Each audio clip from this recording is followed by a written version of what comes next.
that should work. Unfortunately, the first session was broken. Blackboard started freezing, so we took it to Zoom, and I don't have an available recording for the most of it.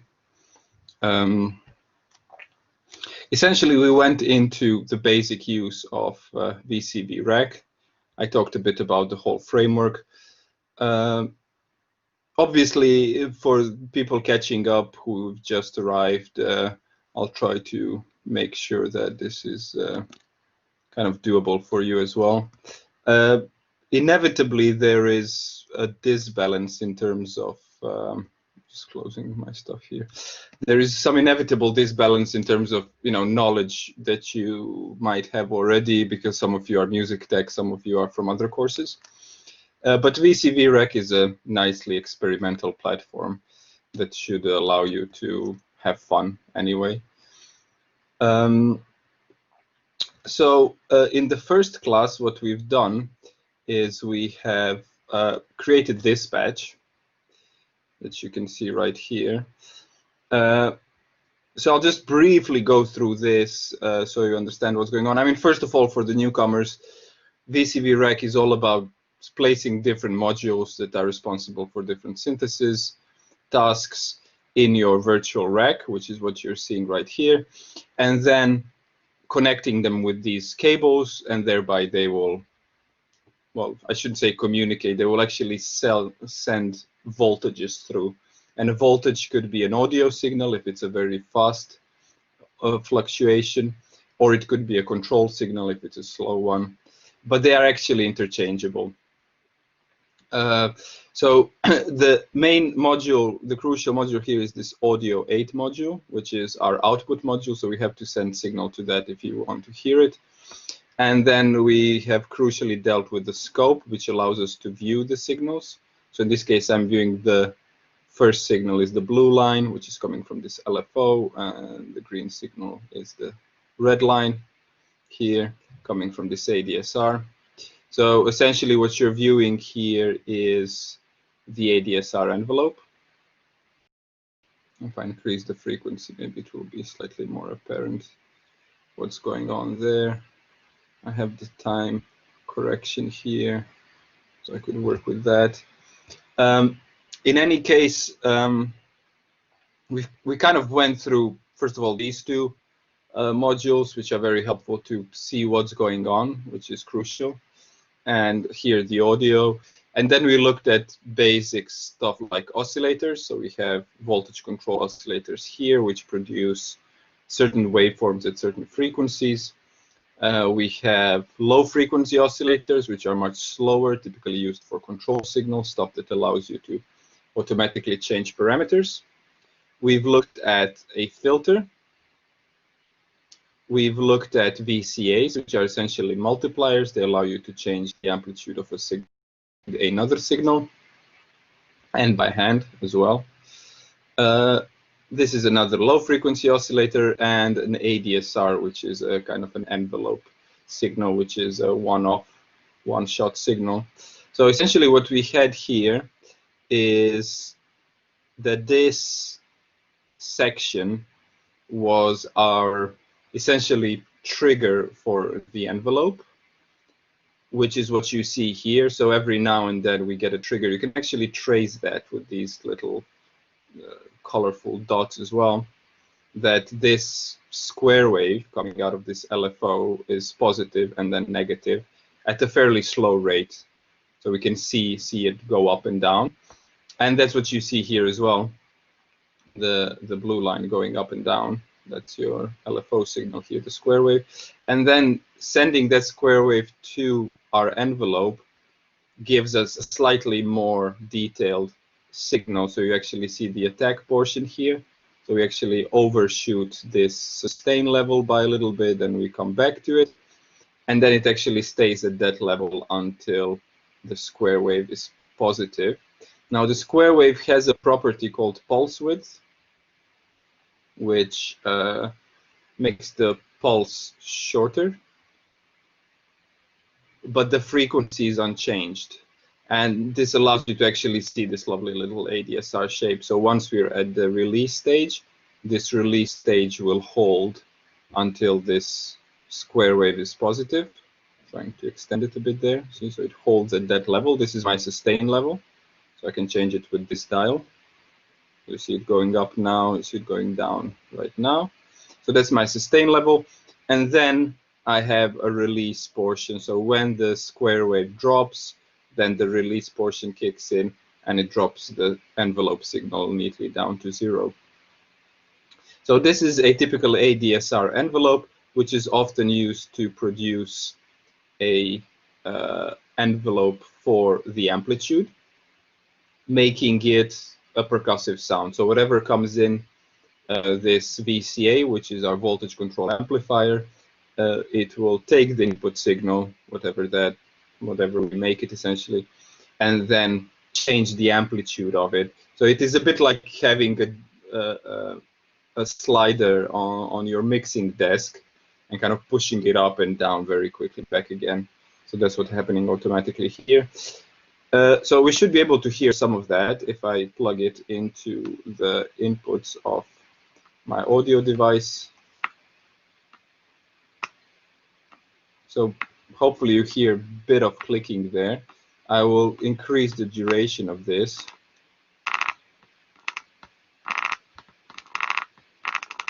So you hear it happening there. Now, in order to briefly revamp the audio patch here, instead of listening to this enveloped signal, so these things above were responsible for that, I will actually listen to this continuous signal that is produced by the left-hand side set of elements, if I can get it right. So from here. And this was a fun thing because it was actually chaotic.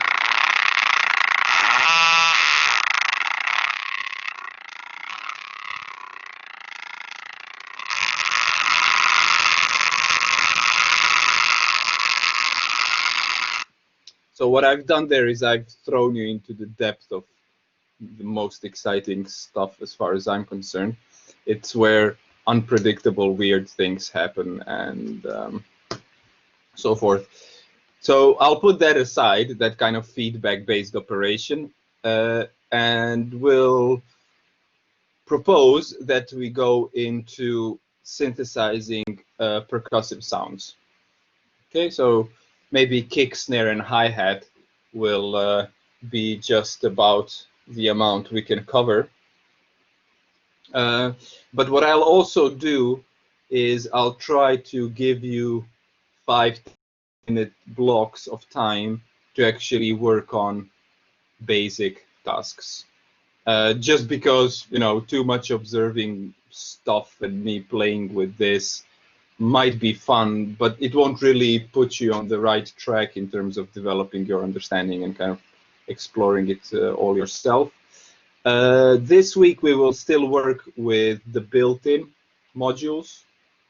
And next week we will start exploring the additional libraries. So if you were here last week, you've seen that there's about 2,300 modules available just now.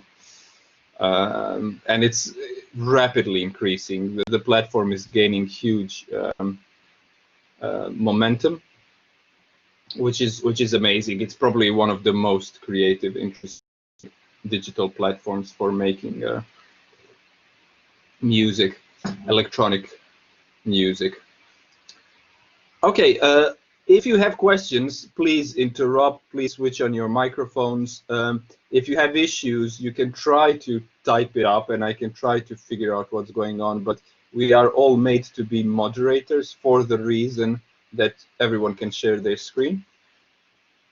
So, you know, the more interactive you make it, it should be more fun for you and for me. Although by now I'm kind of getting used to assuming that there are people behind the screen somewhere. So unless there is any specific questions at this stage, I will go into, first of all, figuring out what's going on and trying to take apart the design, the understanding of a patch, from the making of it. Especially because the way these chords connect and the way modules are placed can be a bit confusing by the time you trace it all. And if you have a good flowchart, that makes life much more easier. So what I'll go to is my favorite flowchart program.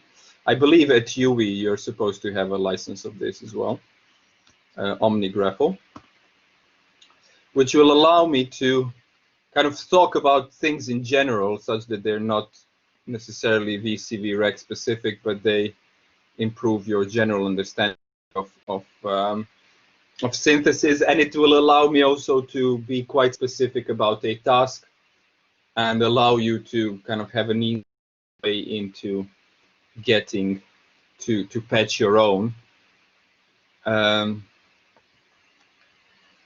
So what I'll be doing then is essentially creating little boxes. So I'll create one that's called output. Okay, so this one comes at the bottom.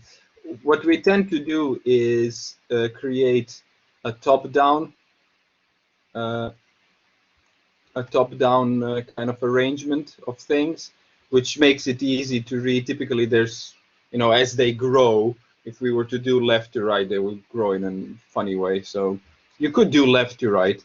But for some reason, I find top-down quite intuitive.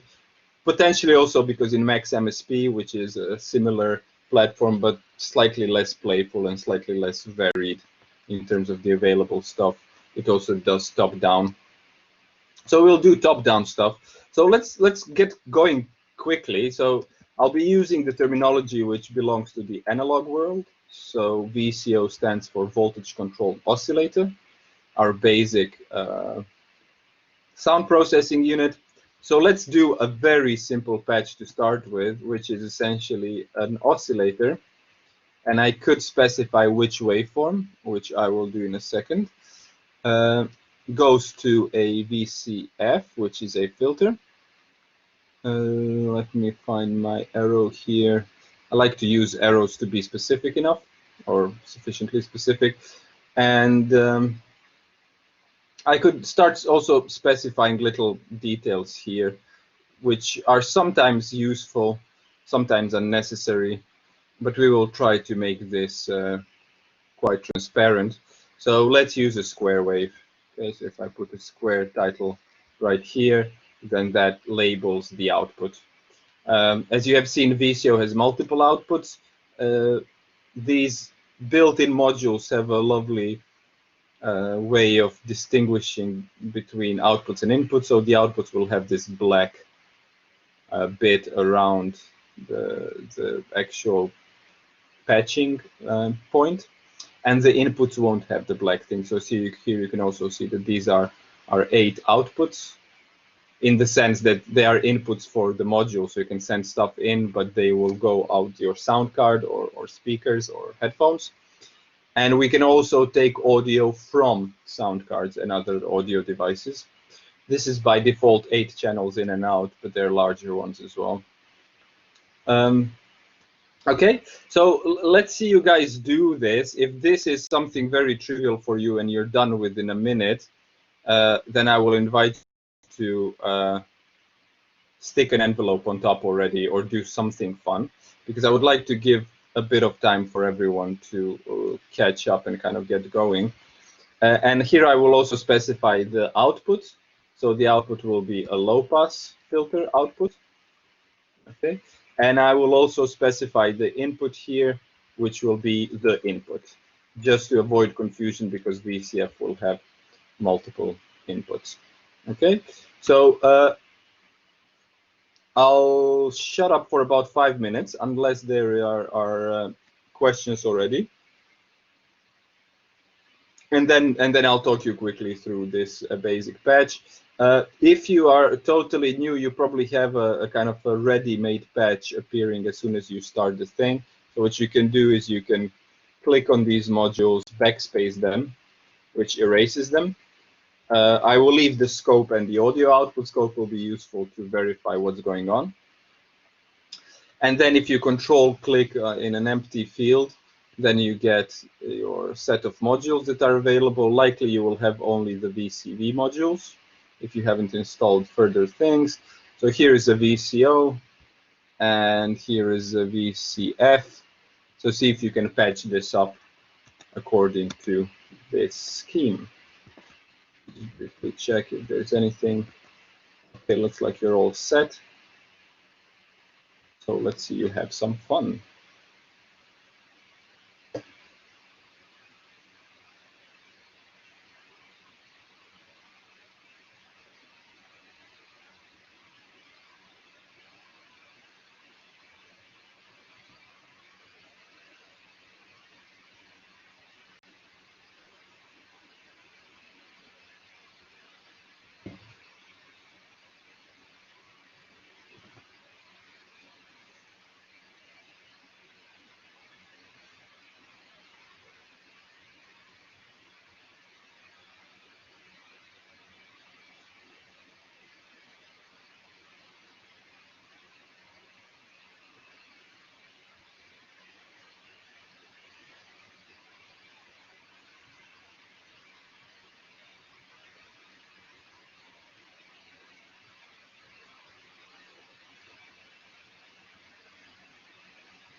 All right, that was about 5 minutes, I would guess. Cool. So it's actually fairly straightforward. Obviously, if you totally new, you might not have made it, but that's not an issue. So we take the square wave output of the VCO, we put it into the input of the VCF, the filter, And then from here, we choose the low pass output, and we send that to the actual audio output. So I can change the filtering frequency. I can change the square wave frequency here. And I can change the resonance of this filter, making it resonant. If I command drag from an output, I can actually add another chord from the same output, which is useful in the case that you want to scope it. So here I actually see this waveform. And what I see is if I low pass filter it, then I get less detail. That hurts my ears a bit. I'm not sure how it is on your side, but I hope you can hear something. In any case, what you might hear is of low quality. That's why I invite you to patch your own and kind of listen to this. Okay, so that's our basic thing here. I'm just checking for the chat every now and then to catch potential questions. Cool, so let's extend this by using another oscillator, which will control the filtering frequency of this filter. Just to make sure, it is called FREC, that input. Okay. So this is what we're looking at. And well, I won't really set this as a separate micro task at this stage. I'll just do it straight off the bat. So what I'm doing then is I'm taking another VCO. In fact, maybe it's better if I take an LFO, which will allow me to make this frequency of the vibration rather slow, such that I can hear the filter frequency go up and down. So that's my LFO. I might as well correct it here and call it LFO. In fact, I will take a sine LFO, so I actually get a gradual change right there. So here's my sine output, here's my frequency control. So let's try and listen to this. And if I make the frequency sufficiently low, right there, frequency CV is up. Let me see what's going on here. That's quite fast, actually. So debugging already. Let's see what's coming out of this LFO. Okay, so I'm putting it into the second input. And here I see that not much is happening. If I increase the frequency, there it is. So you actually see how this signal is moving more slowly than the blue signal. And you hear the filter frequency go up and down in sync with this. Okay, so that's our second little patch. And let's now get to envelopes, which we have looked at already last time. So instead of using the LFO directly to control the filter frequency, what I will do is I will try to go through envelope. So this LFO becomes a way of triggering the Adsr envelope. So therefore, just to make that fairly straightforward, I will use a square wave. And then here I'm going to squeeze in an Adsr, which will produce, it will allow me to create a more detailed trajectory for this filter frequency. Okay. Now Adsr itself has one input, and this I will make a little micro task. And if you're really quick with it, what I would like to ask you to do is try to create a kick drum with it already, which will take some thinking about the parameters, but it should be sufficient to create a basic kick drum sound. Added to that, the frequency, that you might have a residue kind of constantly playing sound underneath, but there should be kind of a kick drum type thing going on. Okay, so I shall be showing this one. No questions. 5 minutes for this next little.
Okay, so that's about 5 minutes there.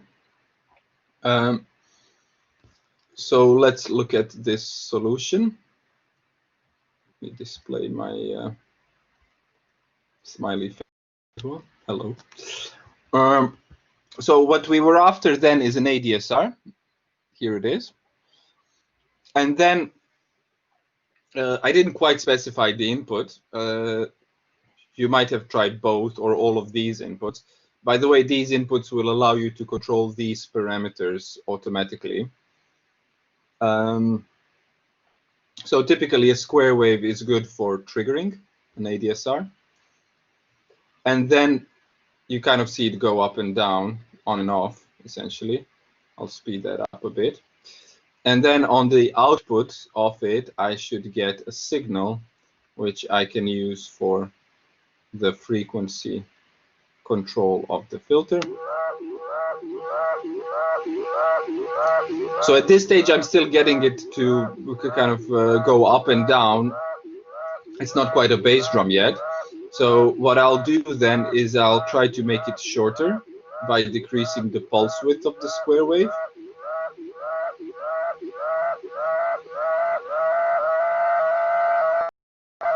Okay, and then what I get is I get a little jump in frequency, but my bass frequency is still quite high. So in order to get a bass drum from this, what I would have to do is, first of all, jump up a little less and definitely drop down deeper so that I'm almost completely filtering out the sound. So in order to do that, I have to lower my filter frequency. And at this stage, I'm getting a kind of a bass drum sound, which I could verify a bit better with my headphones. Obviously, you can't hear any of it. I mean, it doesn't come through speakers to start with. It's so low. And actually it doesn't sound much like a bass drum for yet. Okay, so what I will have to do then as well is make sure that this jump is controlled, and I control this with this frequency CV control, which essentially controls the amount of incoming signal into the frequency input as it is applied to the actual filter frequency. So I kind of talked about this last time extensively or not, that typically some inputs will have a CV dial with the same label, which is essentially scaling that input, controlling the amount of that signal as it controls that very parameter, in this case the frequency. So actually right now I have something which sounds a bit like a bass drum. It is rather soft for me because I'm filtering out most of the frequencies, but what I can do as well, here it is. Now I get a nice little subby thing happening, which doesn't really shut up, but it starts to sound a bit like a bass drum on my side. I'm sorry, it's a horrible thing to demonstrate when you can't hear it, but I guess you can play with this as I talk as well, or with other things as I talk. That's the funny thing. I have no clue what anyone is doing and where you are, and what all of this is kind of open to imagination. So I'm getting a kind of a bass drum, and what I'm missing here is the ability to actually make it shut up as well. Because what's going on now is that this signal is continuous. It is filtered in a way that I get a sensation of an attack. If I decrease the attack time here, okay, so actually at this stage you might hear a bit of it, at least the attack bit, and then you can trust me that it goes underneath as well. So by decreasing the attack time here, I can shape that attack to be more sharp or softer. In fact, both attack and decay dials will shape just the attack. So you see, if I drop this one tremendously, then it kind of disappears. It doesn't really come through. So the combination of these two will control the attack. Now the sustain, because I'm using it as a filter frequency envelope, will actually determine the level at which it holds before it drops dead. So that you could kind of call it the pitch of the skip drum. Okay, and then the release is the time it takes to drop from that pitch to below that pitch. And based on the filter frequency settings, this could actually make it inaudible, which I didn't quite manage, but in this case it is inaudible because I don't hear these bass frequencies. Okay, so that's how an envelope behaves, or how the parameters of an envelope become useful if you are creating a filter frequency envelope, which is what we're doing here. Okay, so next up, what we would like to do is actually make this extended such that it can also shut up, right? So that we have precise control over the actual duration of this sound. And we achieve this by using a VCA. Okay, so a VCA is a voltage controlled amplifier, which typically has two inputs. One is the so-called input, which is not very helpful.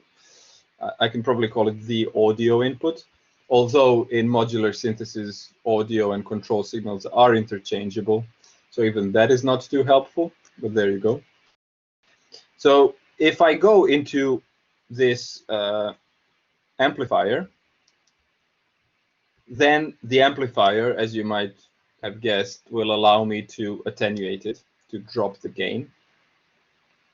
If I use an automatic signal to control that gain, so typically this is then called a CV input, so voltage control input.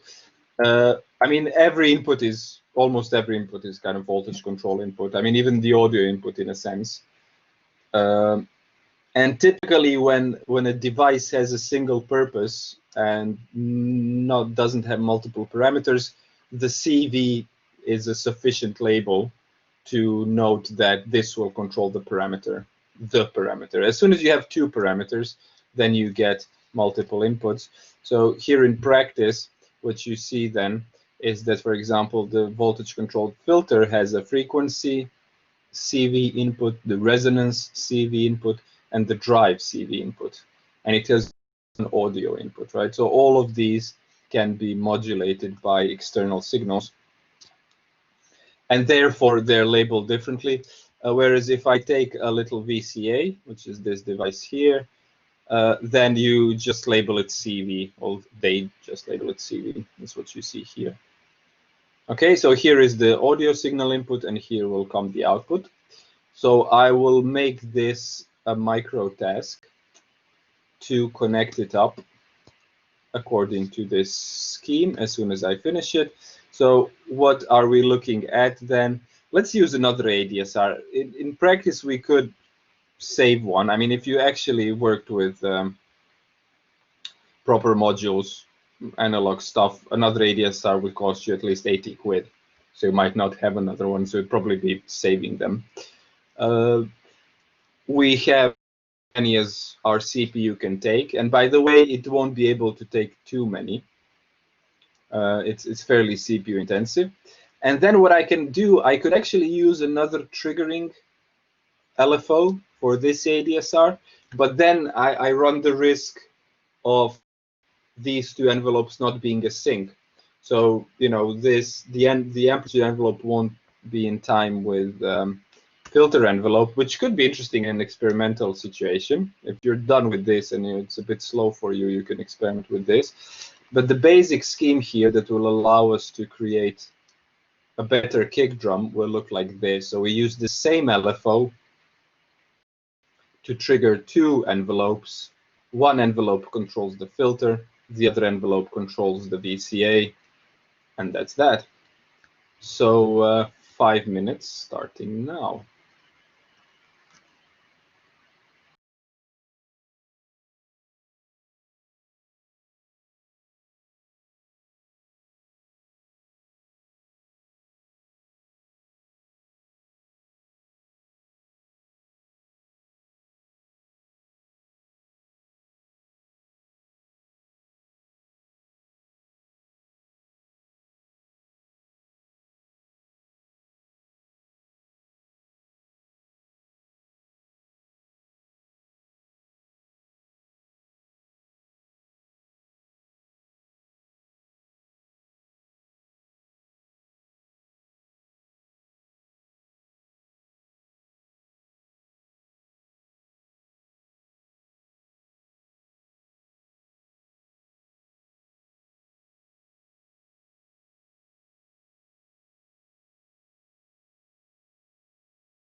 Okay, so I have a few questions. Will this session be recorded? This session is recorded. Dip,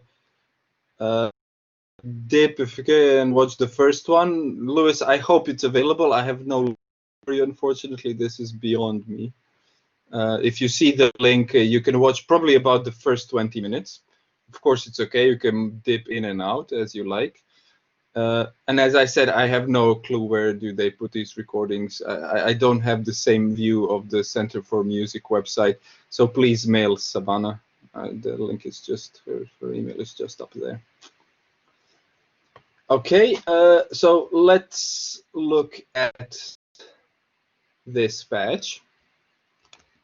So what we're actually looking at is using the VCA to control the amplitude of the filtered sound.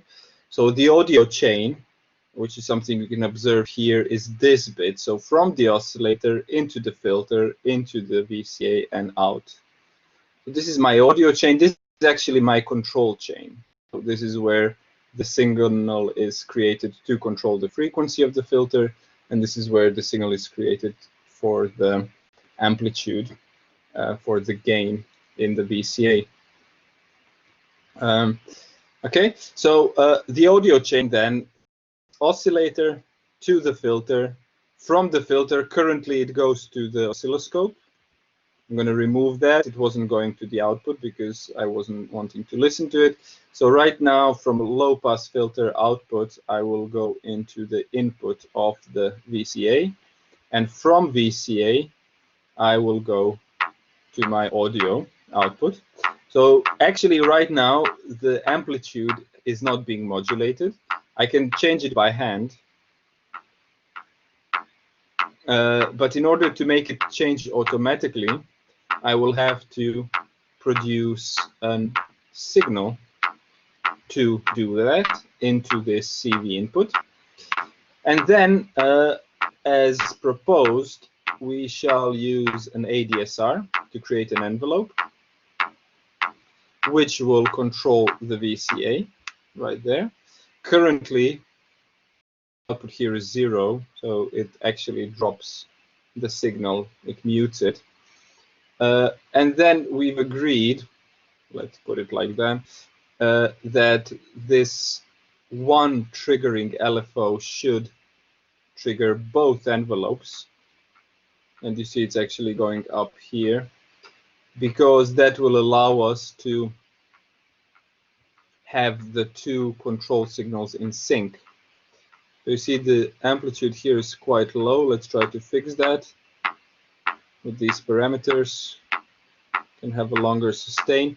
And then the trick that to understand here is that this square wave, which I will display here, right? This is how the square wave looks like. Triggers an ADSR. Let's take this one for an example, which looks a bit like this. So you see that actually this ADSR, the attack is so slow that it doesn't even do the little peak and drop, but it's caught in the middle of trying to peak. Let's check this other ADSR, how it's looking. Comes out of here. Similar thing. Okay, so actually this is not even acting as an ADSR envelope. It's a bit like attack release envelope, because the decay time is not going to do anything. You see, it doesn't come to the decay portion, and the sustain level also won't do much because it never reaches the end of this initial decay. So if I reduce the attack time here, you see that's what's happening, and I might actually get to the point if the decay time is sufficiently low. There we go. We do get a kind of a peaking thing. But in any case, if I want to extend the duration of this shebang, then I would need to increase the pulse width of my LFO, right? So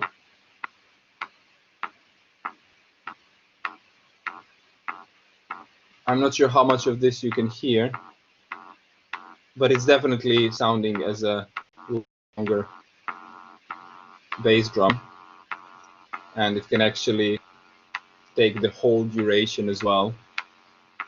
So in this case, I'm sequencing this with a square wave, and therefore this pulse width is crucial parameter, which allows me to control the duration of these envelopes. Okay. Let's see if there are any questions. Nothing new on that front. Okay, so that's your basic percussive patch, which is actually quite powerful. So obviously, is something that drives you. You're probably rocking already in your bedrooms. I hope you have subwoofers and no neighbors. And there's many things you can do. I mean, you can change the type of the oscillator that you're using. If you use a sine wave, then filtering won't do much because the sine wave has no harmonics. So there's nothing really to change about the timbre of it using a filter. But you have two others. You have a triangle and a sawtooth, which could make a slightly different, interesting timbre.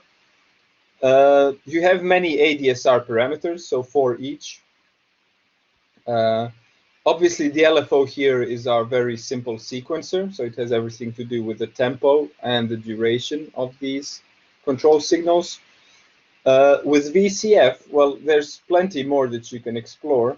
So you have a resonance input, so you can make another pairing or just another ADSR with the same trigger to control the resonance. You can make yet another ADSR, the 4th one, to control the drive, which is essentially a bit of distortion. It gives you a few more harmonics. So it will make a bit more gritty, kind of punchy, well, not necessarily punchy, but more regressive sounding kick drums. You have the high pass filter output, but that won't really go towards making a kick drum type thing. And there's many other things you can do. I mean, what you could do, for example, you can try to duplicate this to the extent that you have another VCO, right? Another filter, another VCA, different set of ADSRs for these parameters. And then as long as you drive it with the same LFO here, they will produce obviously a separate sound, but because they're in sync with the other one, it should perceptually merge and give you a sense of a single kick drum.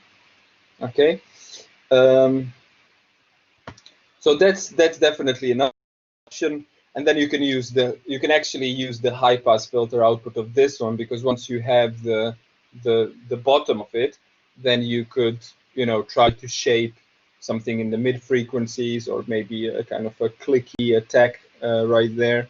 In fact, what you can also do is you can add the envelope itself to the sound. I mean, envelope typically can be harmful.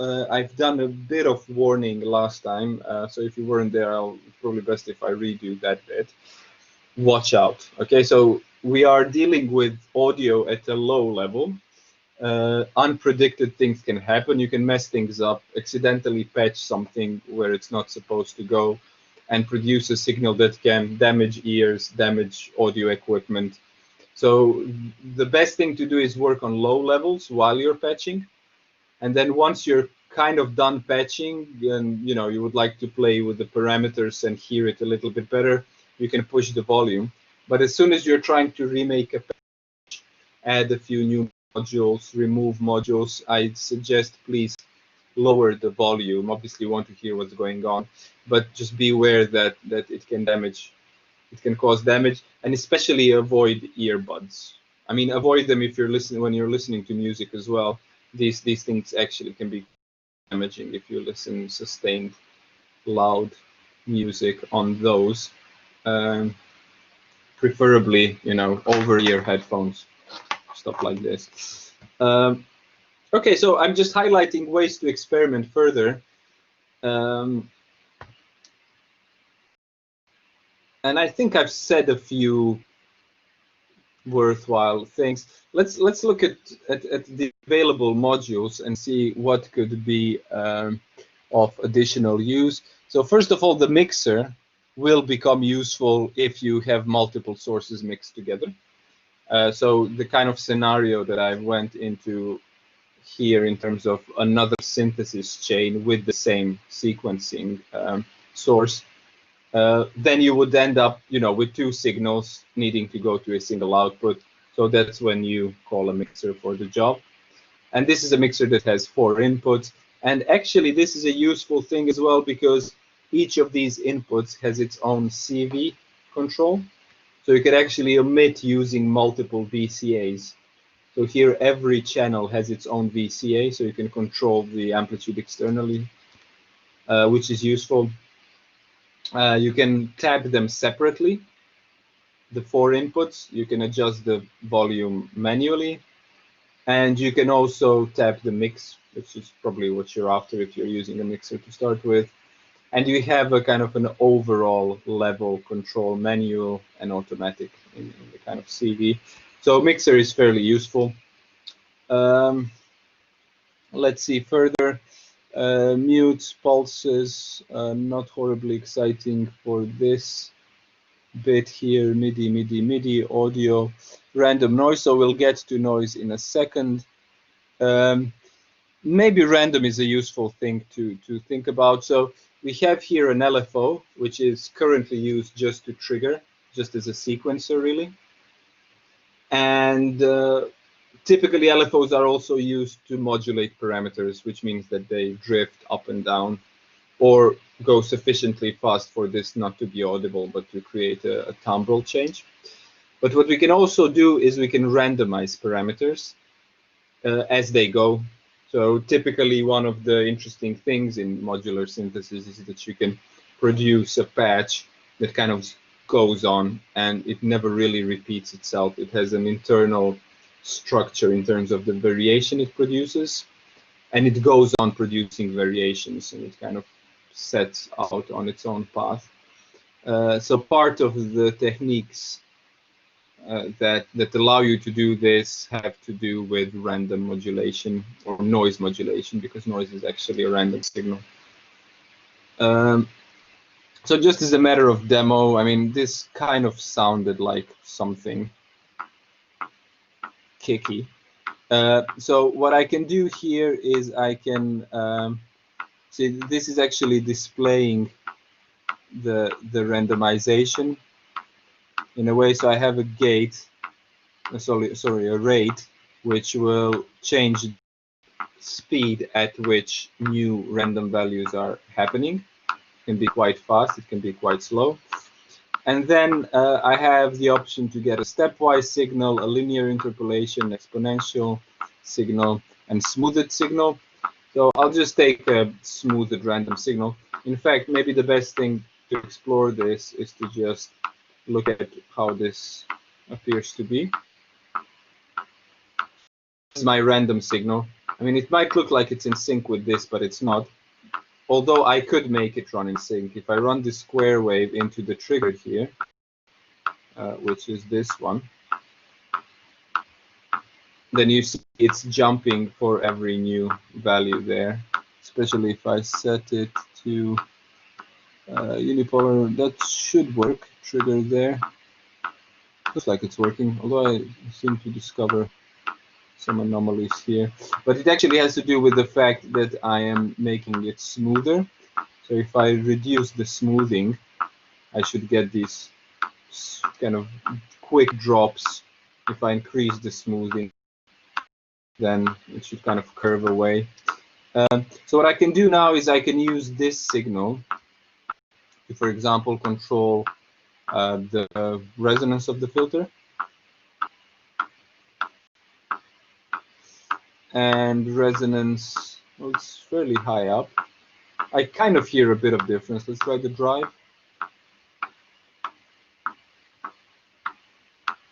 So I'm not sure if you can hear that, but now every kick drum has a slight variation to it.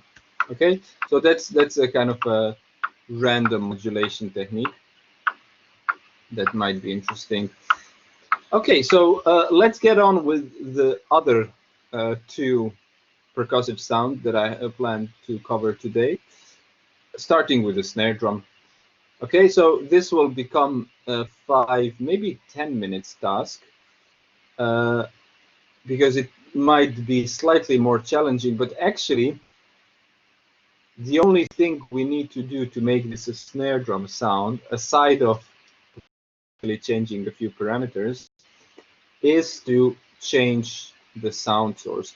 So if I make this a noise source, then instead of an oscillation, which is a kind of a fixed pitch thingy, I can get the type noisy signal. And if I filter that and I use an amplitude envelope on top, then I can craft things that are rather similar to a snare drum sound. So I'll let you do that, but I will highlight the noise source, which is this one. Okay, so this is a noise source, which you see it has only outputs, and it has different ones. I'll allow you to experiment. Typically, white noise here is the broadest, but it doesn't have too many bass frequencies. Pink will have a bit more bass frequencies. The rest you can discover for yourself. You can pretty much interchange these different noise colors, and they will make a slightly different sounding snare drum. So this will be the top. Then essentially replace the VCO with the noise, and then just play with it. You know, see how you're going to craft different snare drums and interesting sounds potentially with this technique. Okay, so 5 minutes. Let's do a 10-minute thing. It's also halfway the lecture, so if you want to grab a cup of tea or anything, I'll grab one myself. So I'll be back in 10 minutes, and then we'll start from there.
So here we are back again.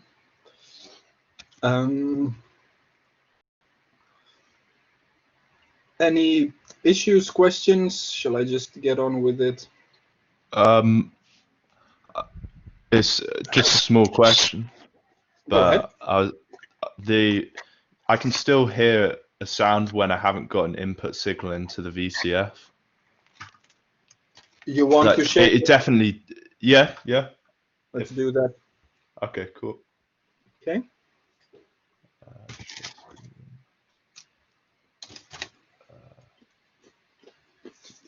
How do I share screen? So underneath the chat, the third one, it says share content. If you press there. Oh yeah. Share application on screen. Yeah. Excellent.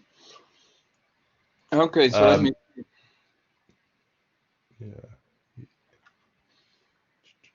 So show us when do you expect to be no sound present? And this the output of the VCA. Yes. Put it into there. Exactly. And then take out the input into the VCF. You can still hear. Yeah. That has to do with the fact probably not think it through properly. Yeah. Yes, the resonance is up high, and when you have a filter resonating, try to reduce that. It's gone. Okay. Yeah. Yeah. So when the resonance of a filter is set high, it's acting a bit like an oscillator. So that's why it happened. All right. Which is great because you just discovered something, right? See. But yeah, other than that, cool. Let's look at your patch then. Noise into VCF. That looks good. VCF into. I'm not seeing how you're. Oh yeah, now I see it. It's a bit vague with them. Yeah, VCF goes into VCA. VCA goes into audio output, and then the VCA amplitude comes from the ADSR, which is triggered by the LFO, and this LFO triggers the other ADSR great, which controls the frequency of the filter as well. Perfect. And then you have the LFO triggering the randomizer, which is not used yet, but it's fine. Cool. That's that's a full-fledged solution. Is there anyone else who would like to add something, ask something, chip in?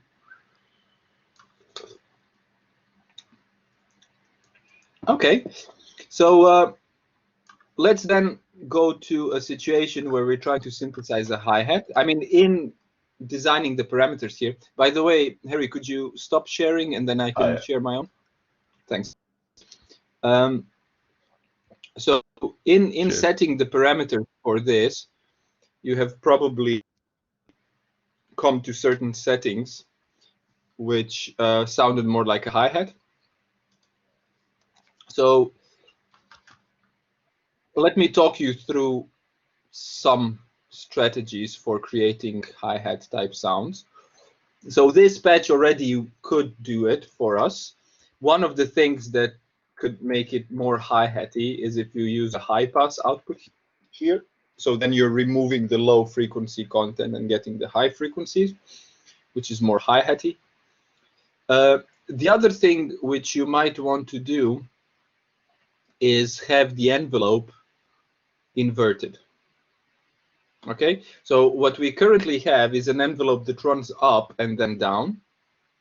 But what you could also try and achieve is have an envelope run down and then up again. Typically with percussive sound, these envelopes are rather short, and sometimes you wouldn't even hear the difference. But you could as well. It really depends on the settings, and it's a worthwhile exercise. So let's try doing that. Let's try inverting an ADSR. So I'll put down inv here, which is a simplification of what we'll have to go through. But nevertheless, inverting signals, you will have analog modules, which are just plain inverters. Actually, sometimes you will have inverting outputs. Okay, so this is quite a crucial technique, your ability to flip the signal upside down, essentially. Okay, so how do we do this? Well, I'm gonna just focus on this one now. So I'm gonna remove the unnecessary bits and then add them back in. I don't want to keep it too messy or have it too messy. So this basic patch is what I'm looking at. I have an envelope, and let me see how it's looking. It triggers up. Okay. So how do we do this? I believe there was an inverting thing on its own. Maybe it was an external thing. It was probably an external thing. In any case, here among the built-in bits, I have the 8-vert. Okay, so this is what we call in analog world the attenuverter, which is a combination of the word attenuator and inverter, and it does both things. And this one actually has 8 channels available, so it can do it 8 times for you. So for us, what we're going to do it only once. So I send this same envelope into the first channel of my attenuverter, and then the output into the second output of the oscilloscope. And then I get nothing. And that is because my dial is set in the middle, which is essentially multiplied by 0. I won't go into the whole story around multiplication. Hopefully some of you have been here last week and caught that bit. But in essence, if I set the dial further up, what I'm doing is I'm controlling the amount of that signal in terms of multiplying it with values, right? So I can make it a rather small signal, a rather large one, but it's still the same signal. And then if I go negative, so to the left of the middle position, then what I'm getting is an inverted envelope. Okay, so you see this one runs up, this one runs down.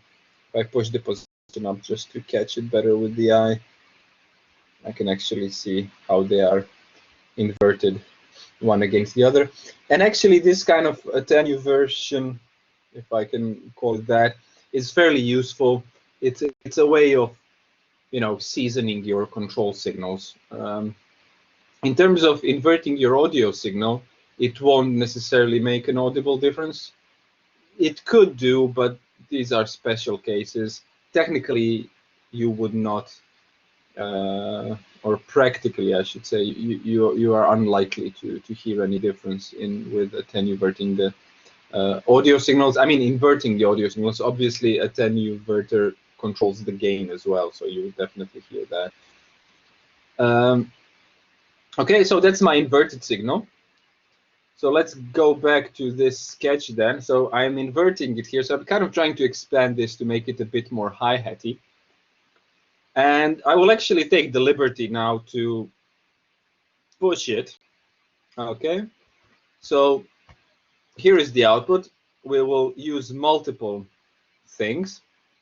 Therefore, I will use a mixer. And you've seen the fact that the mixer has multiple inputs and multiple CV inputs. So actually what I'll end up doing is calling this the input 2 and this the CV2. So you can verify that this mixer will actually work as a combination of VCAs. That's why I took the liberty of removing the VCA. Okay, and then this LFO stay crucial in that it is my main trigger. But what I will do here then is I will try to create an aspect of the cymbal sound in general. So this can become your open hi-hat, your cymbal sound as well. And the characteristic there is that you have a lot of inharmonic components.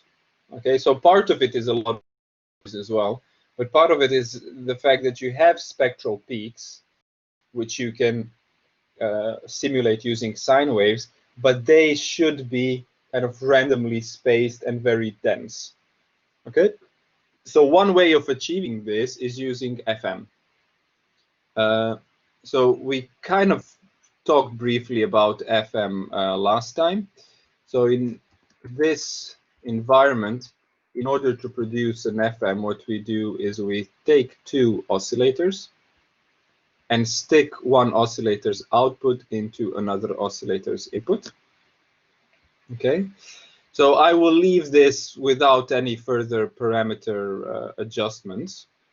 Okay, and then what I will do is, actually I'll slide it over to this side because I'm trying to avoid crossing lines and make this somewhat neat and readable, hopefully. So I'll keep this on the left side. This is, let's call it in one. In the end, that was the first thing we came up with. Maybe it's useful. So stick this into the first channel of the mixer.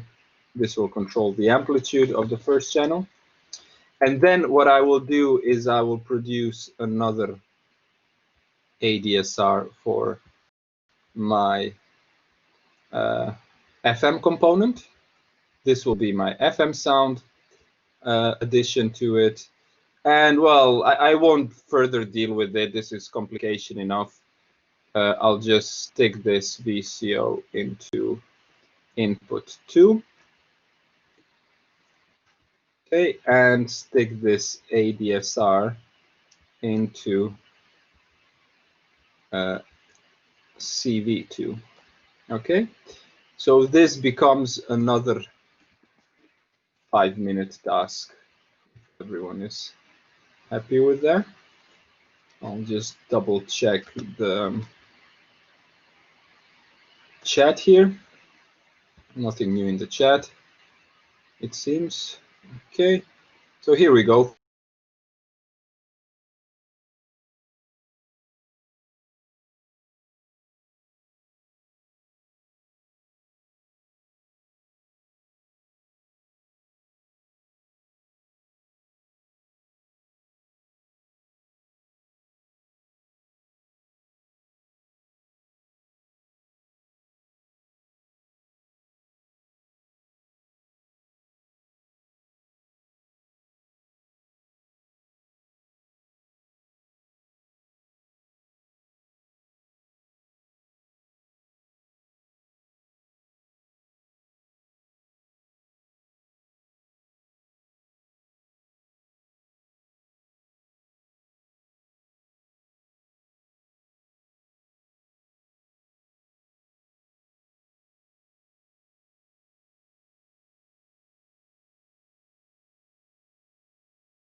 Great. So how was this? This was probably a bit more challenging in terms of a task. Did you guys manage?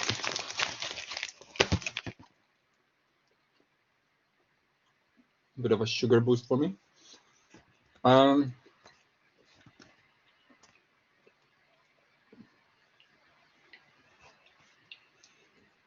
You're still busy? There's still some people here. Okay. I'm saying BitNav. All right. Shouldn't expect too much of it, but the thing with FM is that it depends on settings quite a lot, and in this case, what it will also depend on is the balance in the mixer. Okay, so if you really want to, because there's an increasing number of parameters available, and with this, what you get is that there is the amount of dimensions becomes unexplorable, right? So if you think about it, if you have 5 parameters only, and we have many more here, your intuitive search in 5 parameters will never cover the area that is available. Because you move in one dimension a bit, that's one dial, you kind of play with it, then you move in another dimension, and you move in the third dimension. So actually, if you're really interested in this, maybe we'll have some time to go into that next week. But a simple, stupid controller interface like this, which allows you, well, this one is actually, what is this, 18 sliders, or actually 9 sliders and 9 dials. So once you have it under multiple fingers, you have a slightly better chance to cover the available space. But even then, it's a challenge, because if you imagine it, if you have 5 dimensions, right, 5 independent parameters, and let's say you have only 5 settings in each, okay, just 5 fixed ones in each of these different parameters, not a continuous dial, just 5 separate things. In 5 dimensions, that is 5 to the 5th amount of combinations. Can I do that by head? So it's 25 is to the 2nd, then it's 125 to the 3rd, then it's, what am I saying here? 500, been a long day, it's 625 to the 4th, and then it's 3,000 something combinations, just if you have 5 values for each of the parameters with 5. So no matter the fact that to us it seems like, okay, well, I have 5 parameters, within a minute you're like, well, I'm through, I've tried it all, you're far from it. So it really takes developing your intuition to go through these things intuitively, or in fact, if you're programming this in a potentially different environment. I mean, for that matter, you could program your MIDI control signals as well, and if you know your max MSP or whatever, you can actually make sure that you go through 3,600 combinations. If everyone takes 5 seconds, you get 12 combinations per minute. So that will still be about, what am I saying, 300, and by 12, let's say 300 minutes. Am I saying this right? About that. About 300 minutes, which is 5 hours. And then you're still, you have a single combination every 5 seconds. Now, granted that some of these will be rather similar, most of them will be rather naff, or whatever you like to call them. But there's definitely undiscovered things in this parameter space that will remain undiscovered. You just can't get there. The space, the 5-dimensional space, is already too large for us to conceive and to go through. And in this case, well, just as a matter of exercise, obviously this LFO is kind of just the sequencer, but in essence, the pulse width is my duration, so that's one. I have one thing there. I have the frequency of this oscillator. I have the frequency of the second oscillator and the VC input for the frequency. So I'm at 4. I'm not quite in my hand. I'm counting it somewhere here. So that's 4. Then I have this ADSR. Well, that's 8. Okay, ADSRs have 4 parameters. this is 12. Okay, another ADSR 16. Inverted doesn't do much here. Although I could call it a parameter because it's changing the gain of this, but then again, I have a frequency CV control, so that kind of cancels each other out. Anyway, I'm at number 18 then. Here I have the VCF base frequency. I have the VC control of the frequency, so that's 20. And then I have 2 levels in the mixer.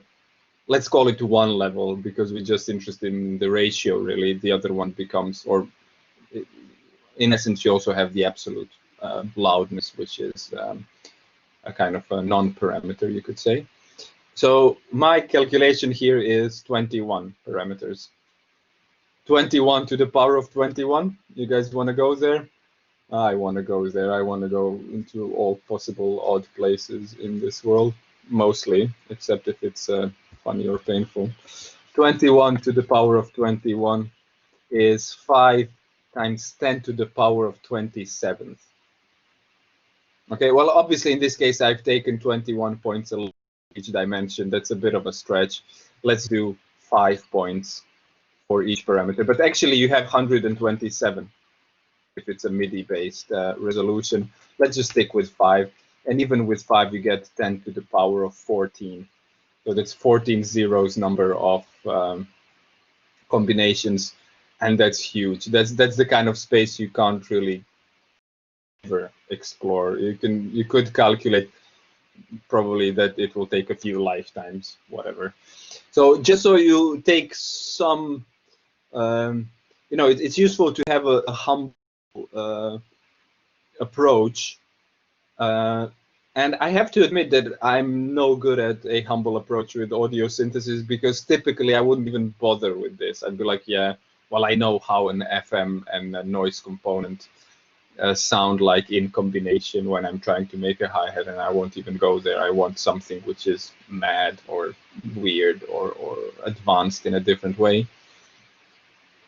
So actually, this has been an exercise to, you know, kind of shake myself up and be like, oh, well, actually, yeah, I might as well be able to synthesize all I need with these basic patches as well.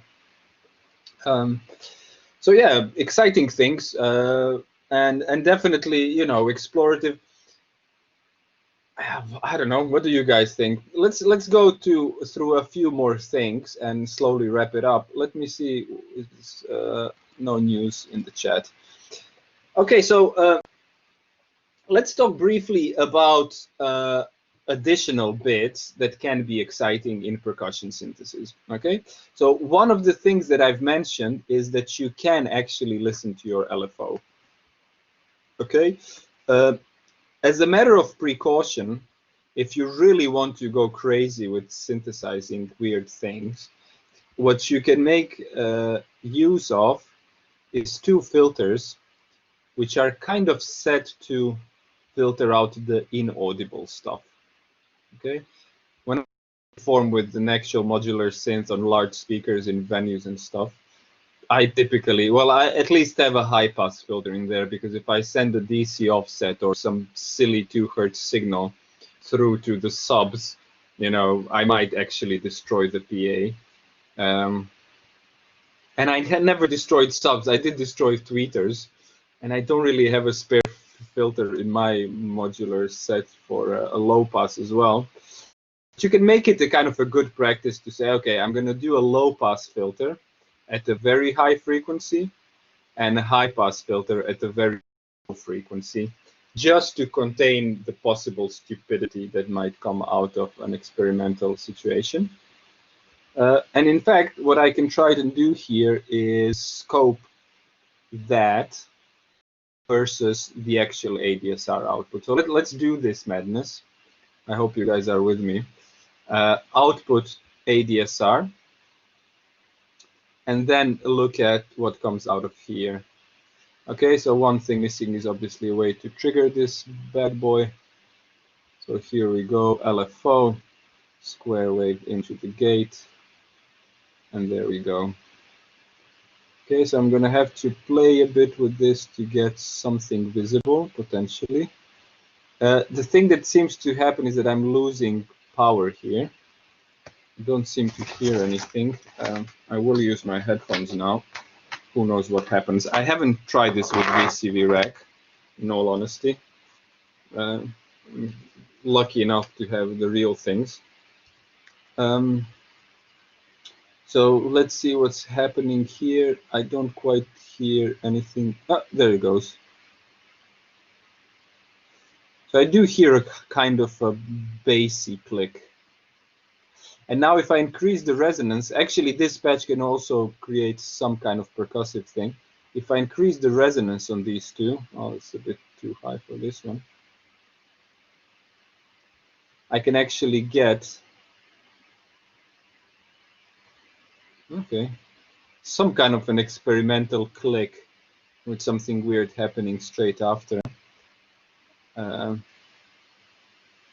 I can reduce the sustain. Okay, I'm getting someplace. Unfortunately, this is the kind of signal you can't really appreciate through the transmission we have available here. You just hear a stupid click. But in the headphones, it's actually doing things. Now, even though it's not a kind of a satisfying percussion sound on its own, it's a very useful addition. So what we're talking about now essentially is layering. Okay, so layering your synthesis in order to produce richer, more complex sounds is always a useful thing to do.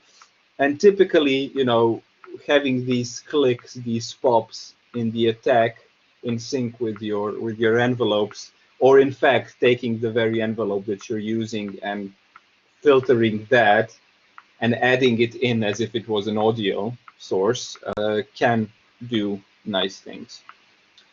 Okay, so that's one thing. Now another thing, well, actually that's this thing really. So with resonance here, I mean the fact is that, you know, you can think about this from two perspectives. You can say, well, actually I have a click and I'm just trying to make sure that it doesn't contain harmful frequencies.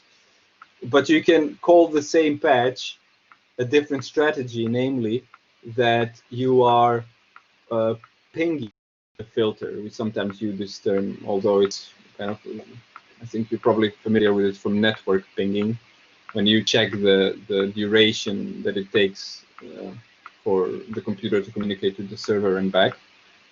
But essentially, pinging a filter, what happens is if you send an impulse into a filter, you will get the filter's response, and the resonance in that case becomes your decay time. So typically, a filter would give you a sinusoidal response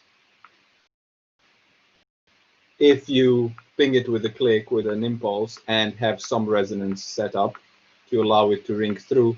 Now, the fact is that this ADSR here, if we look at the dry signal, which is now, actually, I'm not looking at the dry signal at all. Oh, I am looking at the dry signal. Sorry, getting confused here. So the dry signal should be this blue line, and it's not really doing much. Let's see if I can change the time scale. There it is. You see that when the pulse happens, this thing actually rings through. So this has to do with the fact that my resonances are high up. You see, so the actual resonance setting controls the duration of this ringing. So obviously it's a low frequency ring, but I could try to make it audible as well. You see? And this may not be, as I say, a very satisfying percussive sound, although, you know, in a certain situation it could do the kind of a cross stick or a wood block type sound. It really depends on the settings. Okay, cool. So are there any questions, ideas in the meanwhile? Nothing new there. Okay, so let me just look briefly at these things. Is there anything else that I can consider very useful for percussive synthesis? We've discussed the noise, some MIDI map. No, not really. So we'll probably wrap it up then. Obviously, you know, it's all up to you to stay motivated and interested and do these things. If you want to rush ahead, and I hope you do, what we will start with next time is looking at the sequencer. okay, which will allow us to sequence both bass lines and rhythms. So what you get here is essentially the trigger for these steps. So you can, in this case, instead of having it triggered by this LFO, have something triggered at this step. And well, unfortunately, it won't allow me to add it here. So maybe I'll have to use another mixer for this. I think there is a thing called Sum, which does this with multiple inputs. No, actually, I wonder if it will take multiple inputs, this one. Because in VCV Rack, what you have this ability to do the poly, no, it won't, which kind of internally does polyphonic synth for you. So you just patch one voice, and then it will multiply that voice as many times as you need it. But there are ways to combine certain clicks, certain triggers to go to the same trigger, and inevitably you can send one to the hi-hat, another one to the snare. And by using these row outputs, what you can do is you can use the settings of these dials. So you can actually make this, you know, one pitch, this another pitch. So you can actually produce bass lines as well. So try to achieve this in the meanwhile, if you get the time, to kind of get a very simple kick drum, snare drum, hi-hat, and the bass line. So we didn't really go into the details, so I didn't build it from scratch. But if you open a new patcher in VCV Rack, you will just get a single synth voice, as we call it, which is a straightforward filtered oscillator, which allows you to create a kind of a bass synth sound. So see if you can fix that. Now, obviously, you know, as this will grow, so your ability to arrange this spatially is crucial. If you zoom out with Command minus, you know, then you can try to work in maybe some kind of a flower shape.